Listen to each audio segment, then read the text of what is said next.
NYV, Whitehall, Glens Falls. It's 8 o'clock.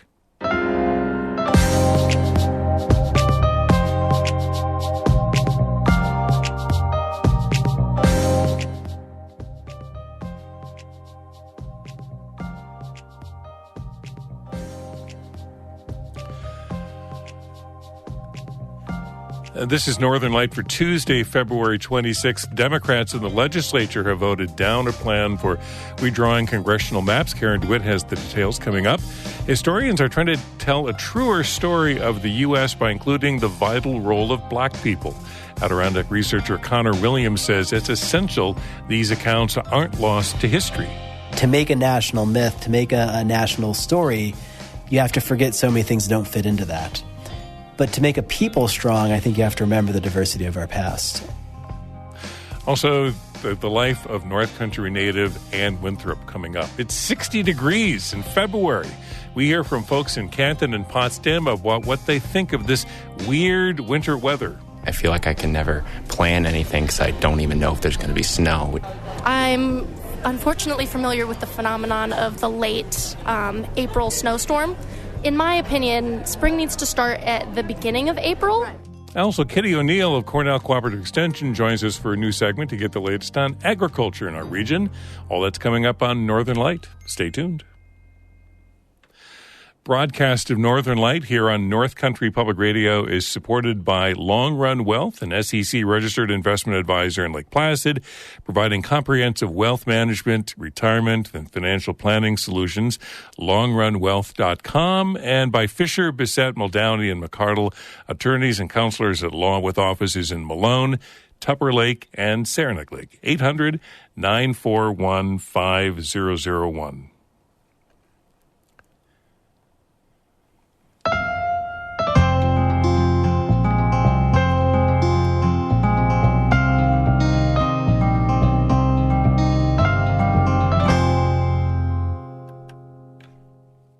This is Northern Light. I'm Monica Sandreski. And I'm Todd Moe. Democrats in the New York State Legislature rejected new congressional district maps on Monday. The maps were drawn by a bipartisan redistricting commission. Democrats are now opting to draw their own maps instead.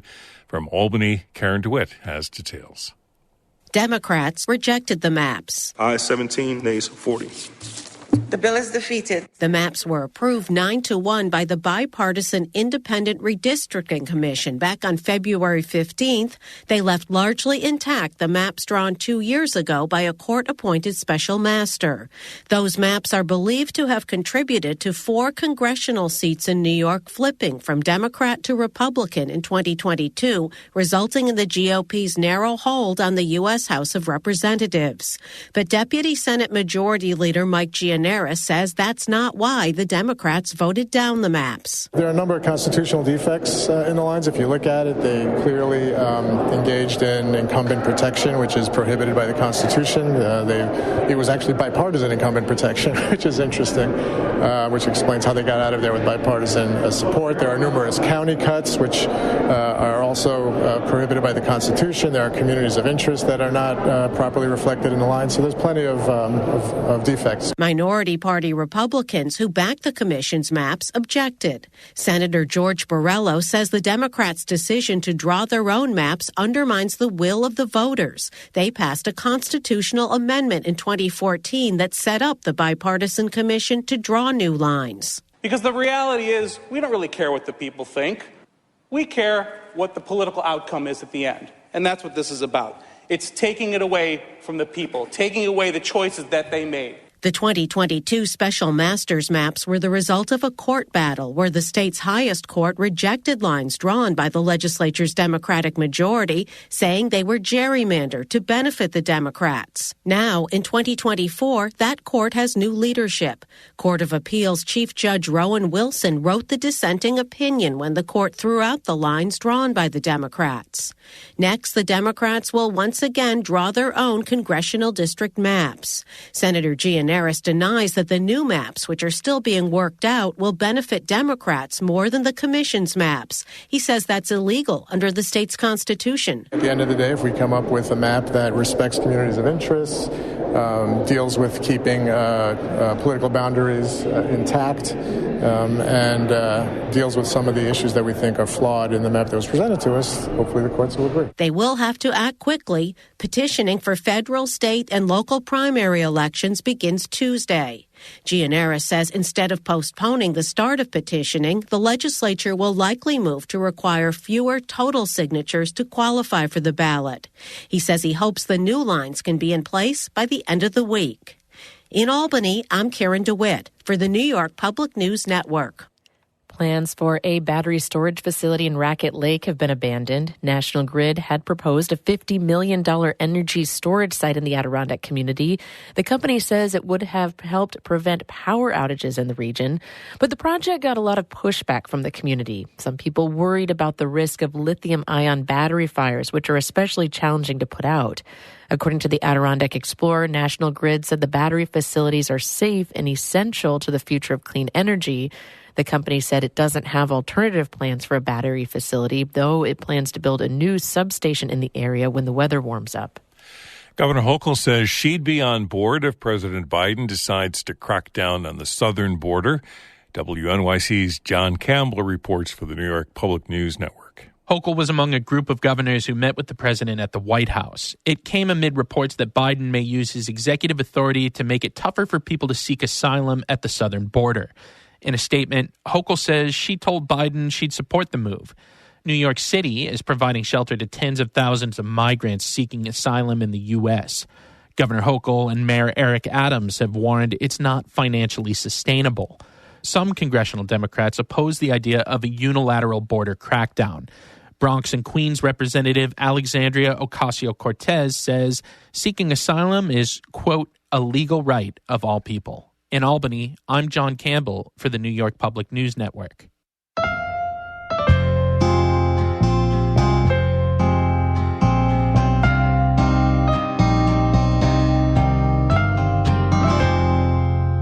There's been an effort in recent years to reframe our nation's history, to recognize and honor the critical role that Black people have played since they first arrived on American soil in 1619.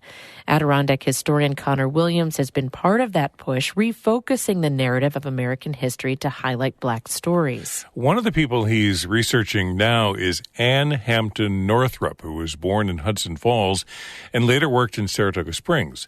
She was the wife of Solomon Northrup, a free Black man who was captured and enslaved and whose story was turned into the award-winning film 12 Years a Slave. But little has been known about his wife.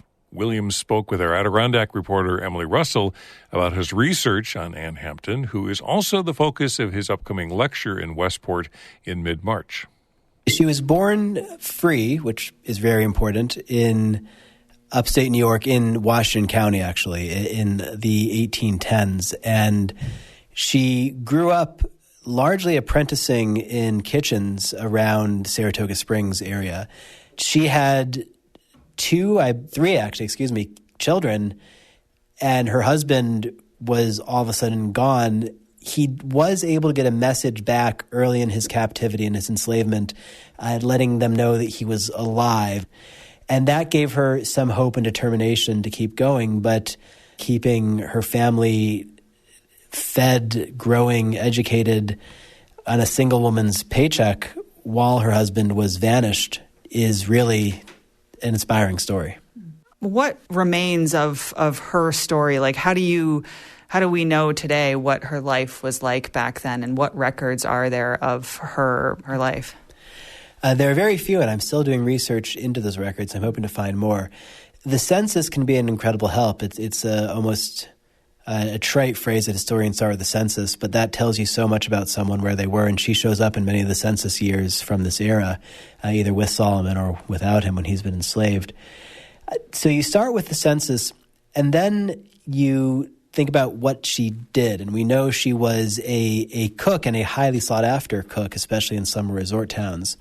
And from that, we don't have any records of exactly the United States tavern where she worked, and to be able to know, that's a tavern in Saratoga Springs, by the way, but a way to know exactly what she was doing on a daily basis.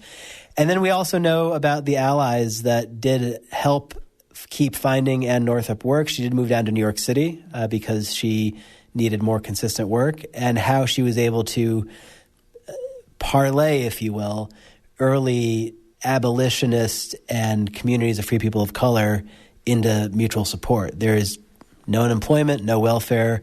There's certainly not a fund for people whose husbands have been kidnapped and enslaved. But she was able to use those casual connections with other free people of color, with other abolitionists, with other allies, to forge some sort of a secure path for her family. How common is it that stories of free Black women like Anne Hampton Northup are kind of written out of history, that we focus so much on the men and their experiences? We as Americans want to see our history as a redemptive one and as one that's always leading towards some predetermined outcome. But a much more accurate grappling with the past makes us realize how many Americans have had to face far greater challenges, not from abroad or from adversity, but from our own culture. And I think that women's history, especially Black women's history, too often is a tragedy without a happy ending. For women who weren't fortunate enough to live to see the Voting Rights Act or the 19th Amendment or any of the other milestones, they lived and died in a nation that was only partially for them. And so I think that can make people uncomfortable about their history. There's no easy way to tell the story of even someone like Harriet Tubman or Sojourner Truth, who made these incredibly inspirational acts but still died in a country where they couldn't vote. Why do you think it's important to share stories like Anne Hampton Northup's and others with the work you do? Absolutely. There's a old saying by a French historian named Ernst Renan from 1882, actually. But he said something very close to, nations are defined as much by what they forget as what they remember. The idea being that to make a national myth, to make a national story, you have to forget so many things that don't fit into that. But to make a people strong, I think you have to remember the diversity of our past. And that's why I think stories like Anne Hampton's are so important to tell, because they don't fit into a all good, all progressive arc of history. She passed at work, it seems like. She was still working the day she died. And by losing her husband suddenly for 12 years, she faced a society that was not designed to accommodate her in any way besides as a victim in a charity case. And how she navigated that is very important. So it's a way of, I think, making us a much stronger society by examining some of what we've forgotten as opposed to just retelling the things we want to remember. That was Adirondack historian Connor Williams speaking with Emily Russell. You can hear Williams' lecture on Anne Hampton Northup at the library in Westport on March 19th. Meanwhile, there are two other Black History events happening tonight in the Adirondacks. At 5:30 at the Public Library in Lake Placid, there's a talk on Lyman Epps, a Black man who was one of the founders of the library. And at 6 tonight, the Public Library in Glens Falls is screening a film on the integration of schools in Mississippi.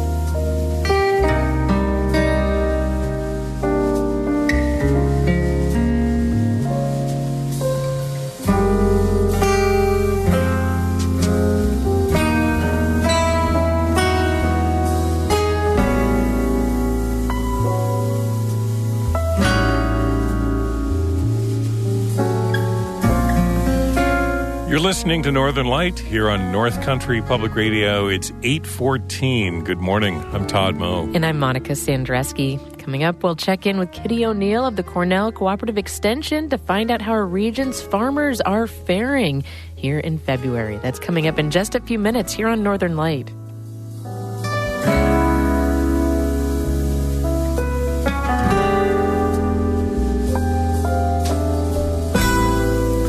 Music by Saranac Project in Saranac Lake.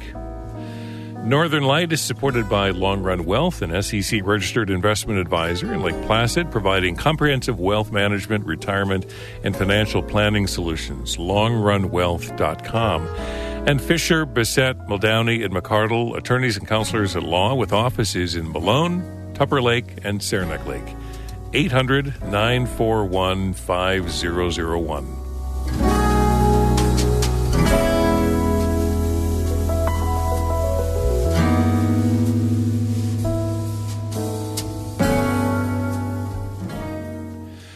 High-elevation Adirondack bird species have declined in population over the last decade. According to a new report from the Vermont Center for Eco-Studies, Bicknell's thrush, white-throated sparrow, and winter wren populations have declined by 40% since 2010. Those birds prefer to live at higher elevations with cooler temperatures, which are decreasing due to rising temperatures and climate change. Every year, the center monitors and reports on 10 species of birds that live on mountaintops, either seasonally or year-round. Meanwhile, the mild temperatures earlier this month and again today and tomorrow are allowing many maple producers in the North Country to get an early start producing syrup this season. Adam Wild, director of the Eline Maple Research Forest near Lake Placid, says fluctuating late winter temperatures and warming winters mean the sap is flowing earlier from New York's maple trees. If you don't have your taps in, I'd probably recommend getting them in now. Even on a backyard size, definitely a commercial producer, but the backyard size with the weather, how it looks the next couple weeks coming up, going to be a great time to get your buckets or bags, however you're tapping your trees, and get ready and collect some of that sap if you're available.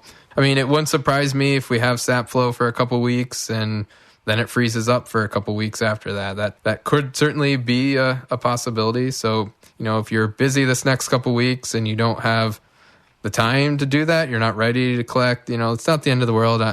There's still more to come. Adam Wild says he and his crew at Eline have spent most of the winter installing and inspecting miles of maple sap collection vacuum tubing in preparation for the upcoming maple season. They typically process a few thousand gallons of maple syrup every year. So is he worried about a weather forecast predicting afternoon highs in the 50s and 60s this week? It concerns me a little bit, if we get a little too warm, that the trees start to think about waking up more and the buds within the trees starting to think about, swelling and starting to open up. But it seems like it's going to be kind of the high for the day and cooling back down. And I know, at least in Lake Placid, we're dropping, the high is 55, but the low is 5 degrees. So it's definitely a roller coaster that's coming. So fingers crossed that, we're still, a little ways out from being really concerned about the weather so far. Wild says historically, the North Country's maple syrup season runs from mid-March through late April. According to a new report from the U.S. Department of Agriculture, New York maple producers processed 750,000 gallons of syrup last year, an 8% decrease from 2022. New York is the second largest maple producing state with 2.5 million taps. Vermont ranks first.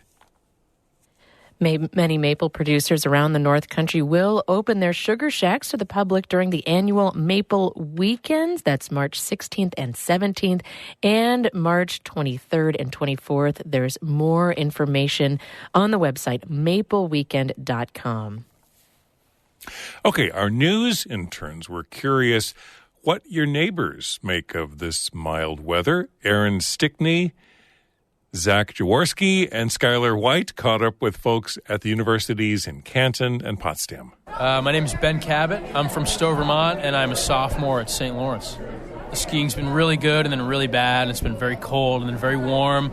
Right now we're in a lull. It's melting. We haven't seen the sun for a little while. I've skied all my life, so I'm just hoping that February we get the normal huge dump that we usually do in the north. I mean, maybe because I've been getting taller over my 20 years, the snow's been getting shorter, but I really feel like the snow has been going down in recent years, and with all the talk about climate change, I can't help but think that has something to do with it. Regardless, I'm still going to take my car to the mountain and back because I still do want to ski.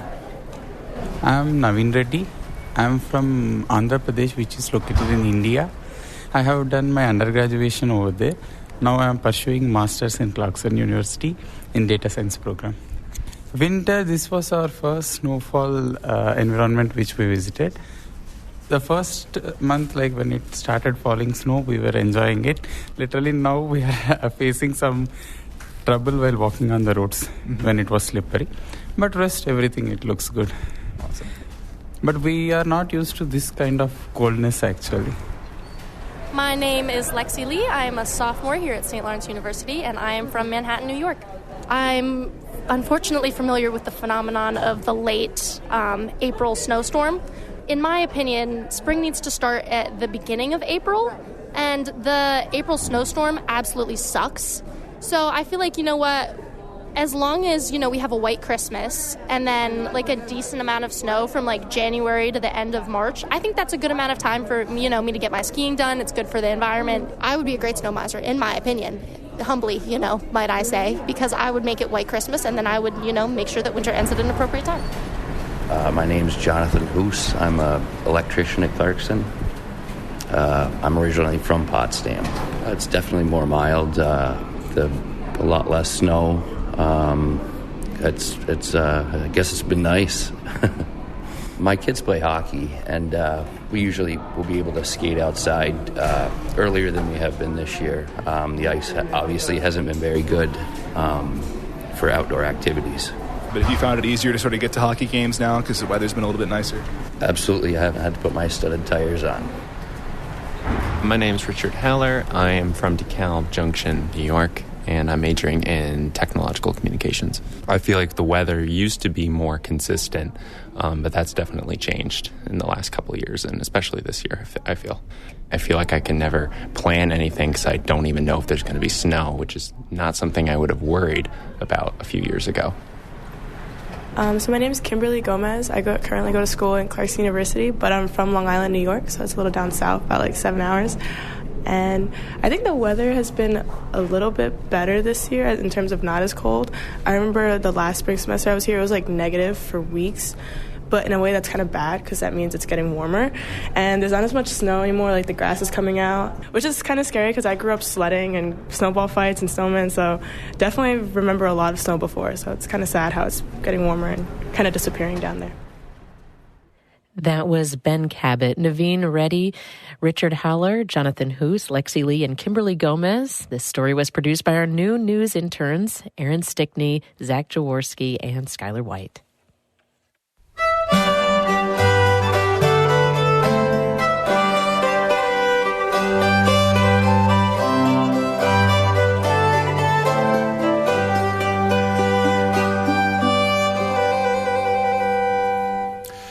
The Wild Center in Tupper Lake has been selected as the best science museum in the country, according to USA Today's 2024 Reader's Choice Awards. A panel of travel experts and readers decided on the top 10 best museums nationwide.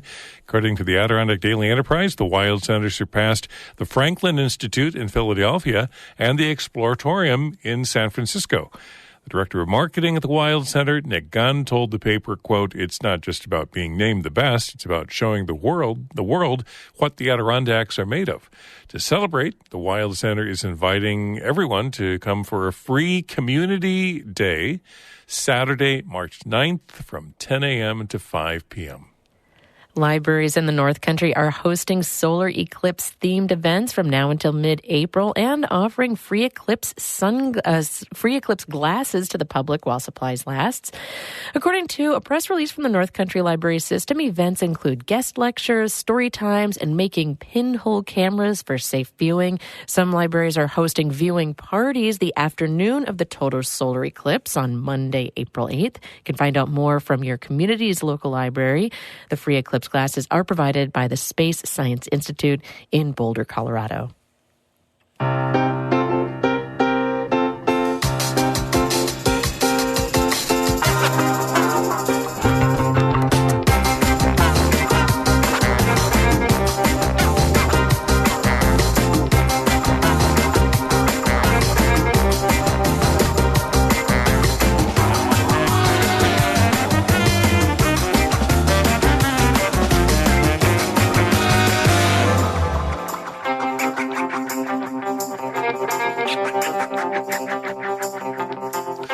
You're listening to Northern Light here on North Country Public Radio. I'm Todd Moe. And I'm Monica Sandreski. In just a minute, how farm animals keep warm in winter. Then stick around after the show for Bird Note, some bird photography advice. Observe birds first, take a picture second, if at all. That's just ahead at 8:42.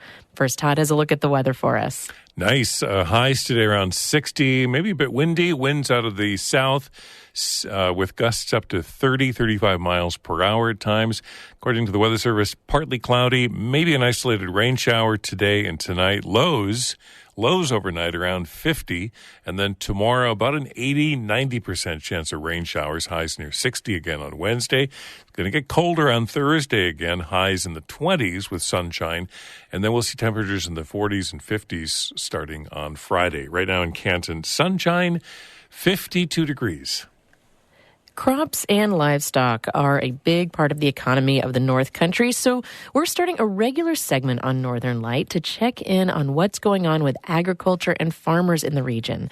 I checked in recently with Kitty O'Neill, the statewide ag climate resiliency specialist at the Cornell Cooperative Extension, to find out what's happening this month. It looks quiet out there, right? If you're just driving around the region, there's less equipment visible on the roads and stuff. However, there's a lot happening on farms right now. It's a round-the-year job, especially for the livestock and dairy farms, right? They have animals to care for every day. That never stops. And the winter presents a few challenges to that. Even though we haven't had any serious cold snaps, they have to keep things unfrozen and operating, and there's lots of equipment that doesn't really like cold weather from time to time, so they need to stay on top of those things, fix repairs, or keep things running. Animals need to drink water every day. Water freezes. Yeah. So it takes a little extra effort sometimes to make sure all those systems stay operating all the time. And then, of course, animals just need to be comfortable and fed and cared for every day. So all that doesn't change for those farms. And you've said that, like, the comfort of animals is a really important thing. What does that look like? Yeah, so I kind of wanted to point out that there's lots of animals out there that don't feel chilly in the same temperatures you and I would feel chilly. For example, they feel comfortable. You know, today it's maybe 30 degrees out there, 35 degrees. Big mature dairy cows, horses, beef cattle, they feel perfectly comfortable at this temperature. They have big complicated rumens, fermentation systems in their stomachs that help keep them warm, so that they don't really feel chilly until it gets a lot colder than this. And so they're the easiest ones to care for. Those bigger animals stay comfortable without a lot of intervention in the winter. Yeah. It's important that they have fresh air in the barn, and so you'll notice sometimes the windows are open even on a really cold day, but that's because they still need fresh air. They don't want to be, we want to keep them dry and comfortable, so some air exchange in the barn and that kind of thing is necessary, even in the cold weather. Yeah, and I think you said have said in the past just like a place to get out of the wind. Yeah, so some animals are still outside in the winter, right? And that's fine. They're comfortable, but they do need a place to get out of the wind, and we want them to be able to be dry. And so if we can accomplish those two things and keep them fed well, sometimes it takes a little extra feed. It takes a few extra calories to keep your body temperature warm. You know, you notice that if you're out cross-country skiing or something sometimes. For them, too. So out of the wind and dry, plenty of feed. And what about, I'm thinking of our smaller little animals. How do they stay warm? Those are the harder ones. And that requires a lot more attention because those smaller animals, it is harder for them to feel comfortable. They have a much narrower range of comfort, temperature-wise, temperature and humidity. So we want to definitely give them nice, deep, warm, dry bedding, feed them a little extra. And there's a lot of small calves and lambs and goat kids and foals that will spend the whole winter wearing little jackets. They wear jackets maybe from November, December through March or April to help with keeping them comfortable in that narrower range. They're very cute. Yes.